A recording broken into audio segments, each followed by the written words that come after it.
Hola, ¿qué tal amigos? Los saluda René Bridge con un nuevo video tutorial.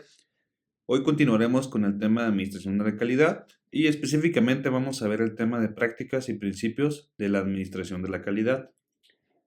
De nuevo recordarles, me estoy basando en el libro de James Evans y William Lindsay, Administración y Control de la Calidad.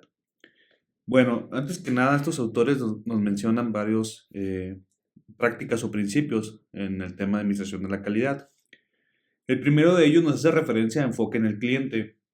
En el video pasado hablábamos de una de las definiciones desde la perspectiva de calidad, el cliente, la importancia de definir si se trata de un cliente interno o un cliente externo.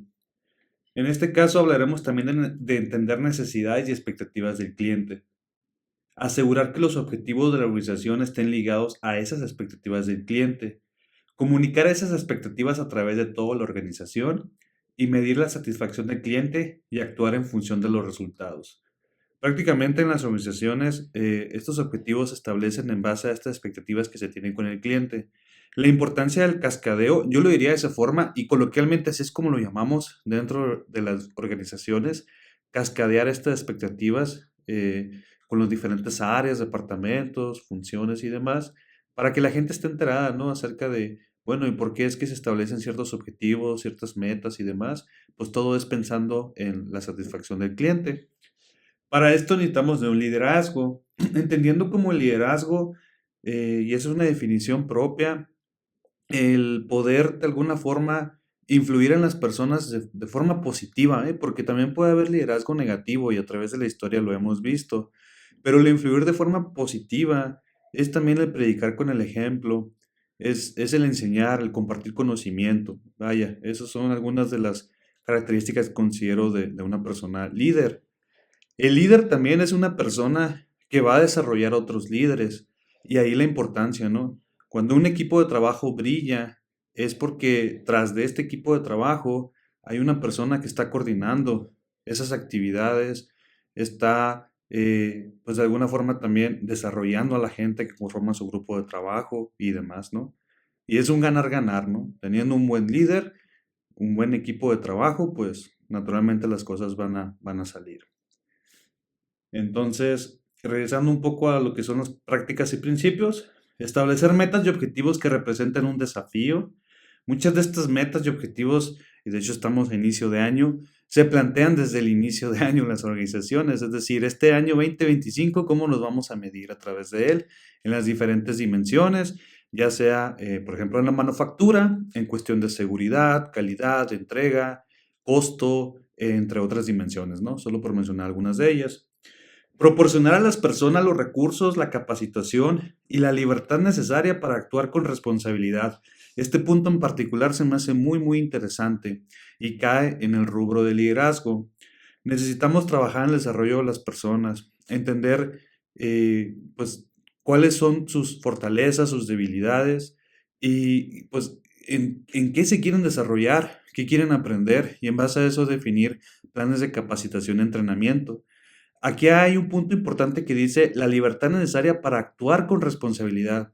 Creo que esto va muy ligado a lo que hoy en día y quienes estén en la industria, sobre todo en alguna organización, se habla mucho del empowerment de las personas, el empoderamiento, vaya. No hay otra forma de empoderar a una persona más que de alguna forma dotándola de conocimiento, mediante el entrenamiento, la capacitación, para que tenga mejores herramientas y pueda pues, desempeñarse de la mejor forma posible, ¿verdad? Inspirar, alentar y reconocer las aportaciones de las personas. Eso es muy importante, sobre todo aquellos que tengan roles de liderazgo. Muy importante reconocer cuando su gente, su personal, hace pues algún tipo de mejora, vaya, en el desarrollo de proyectos, cualquier tipo de mejoramiento que pueda hacer, proporciona ideas, vaya, de cómo hacer mejor las cosas. Todo eso hay que reconocerlo al personal, cuando tengan contribuciones, ideas, cosas diferentes, vaya. Entonces, la importancia de eso, ¿no? De alentar hacia esas prácticas. Y el reconocimiento no tiene que ser muchas veces algo monetario, que desde luego a nadie le cae mal lo monetario. Si no es posible en la organización, al menos con un reconocimiento verbal, con un reconocimiento ante el equipo de trabajo, Muchas de esas cosas pueden hacer la diferencia, ¿no? Otra de las prácticas y principios sería, siguiendo con el rubro de las personas, entender la importancia de su función y aportación en la organización. Identificar las limitaciones para su desempeño, fíjense que eso va de la mano con lo que habíamos de capacitación y desarrollo. Buscar en forma activa oportunidades para mejorar sus competencias, conocimientos y experiencias. Y compartir libremente su conocimiento y experiencia. El primer punto en particular, entender la importancia de su función y aportación en la organización. Va mucho de la mano con desde un principio se entienda las personas, los individuos, cuál es su rol específico en la compañía. Como ingeniero, por ejemplo, voy a retomar otra vez la industria, ¿verdad? Porque de ahí yo prácticamente pues vengo. ¿Qué rol tengo específicamente yo como ingeniero de calidad de esta área o de esta línea de producción? ¿Qué rol tengo como ingeniero de manufactura, como ingeniero de diseño de un determinado producto, como gerente de área de esta línea, de este proceso? Porque también no se limita simplemente a puestos funcionales o operativos, sino también administrativos como tal. A todos nos debe de quedar claro cuál es mi rol específico en la organización. Otro de los principios y prácticas, método de los procesos. Definir sistemáticamente las actividades necesarias para obtener los resultados deseados. Un resultado deseado se obtiene en forma más eficaz cuando las actividades y recursos relacionados a estos resultados se manejan como un proceso. Dos principios adicionales aquí que agregar. La mejora continua, concepto muy mencionado, muy trillado de alguna forma también por decirlo. Hay muchos libros que te hablan de mejora continua, hay mucho en la teoría, también en la práctica. Quienes ya estén ejerciendo o estén de alguna forma involucrados en estos procesos de manufactura, en la industria, o incluso en servicios también, van a escuchar mucho de mejora continua. Aquí lo que consiste es proporcionar a la gente capacitación, otra vez, ¿se fijan? Capacitación, entrenamiento en los métodos y herramientas de mejora continua. Muy común aquí es la palabra Kaizen, que se dice que el japonés significa mejora continua. Y en algunas de las empresas que me ha tocado conocer, prácticamente pues, se desarrollan proyectos de mejora continua o proyectos Kaizen. Y es muy común que hablemos de eso. ¿Cuál es el Kaizen de este mes? ¿O cuál es el Kaizen de cierto periodo de tiempo? Porque se establecen que se hagan proyectos con cierta frecuencia. Y esto se definen también los objetivos que tenga cada uno de los roles, personas y demás. Hacer que el mejoramiento continuo de productos, procesos y sistemas sea un objetivo para cada persona o organización. Es exactamente lo que les acabo de decir, ¿verdad? El segundo punto. Y sí sucede. Muchos de nuestros objetivos, uno de ellos siempre es algún proyecto de mejora continua. Establecer indicadores que den seguimiento al proceso de mejora continua. De nuevo, necesitamos medir, vaya, lo que es el antes y después de un determinado problema, por ejemplo, que se aborda mediante una metodología de solución de problemas, de mejora continua, y ver qué tan efectivo ha sido ese proyecto. Al final del día, cualquier proyecto, en temas de calidad, de administración de operaciones, en cualquier índole, cualquier proyecto va a tener un inicio y un final, con un objetivo o meta clara en específico, la cual debe ser medible, ¿sí? Reconocer a las personas las mejoras, proyectos de mejora continua. De nuevo, el reconocimiento al personal. Cada mejora que realicen, cada proyecto y demás, hay que reconocerlo. Y por último, y este en lo particular yo fomento mucho, es el método de toma de decisiones basado en hechos, paréntesis, en datos, ¿sí?